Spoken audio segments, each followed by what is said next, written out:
Howdy everyone, welcome to Cozymeal Studios. Today we're making cowboy steak with pan-fried radish and bacon.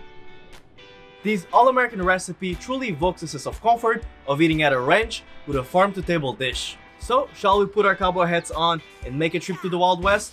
Well, good thing I came prepared. So, let's get cooking. Let's begin our meal by prepping the pan-fried radish and bacon. So cut the Brussels sprouts in half, the radishes in quarters, then chop the bacon in pieces and mince the shallot. In a bowl, toss the halved Brussels sprouts and quartered radishes along with the olive oil, minced garlic, and kosher salt. Let's stir everything until all the elements are combined together. Using a cast iron pan on medium-high heat, let's place the chopped bacon and cook it till the fat just starts to render down. Now this will make the bacon super crispy. On the same cast iron pan, let's add in the radishes, the Brussels sprouts, the minced shallot, and pepper.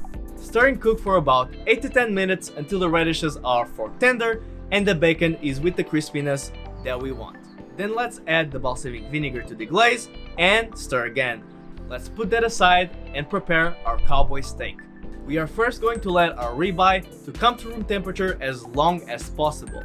This will allow for more even cook all the way through. We will then rub liberal amounts of salt and pepper into the steak and let it sit uncovered until it is time to cook. Now let's preheat a cast iron pan and add in some oil. Then sear the ribeye in the cast iron pan until the steak is cooked to your desired doneness. Let the steak rest for 5 minutes before serving.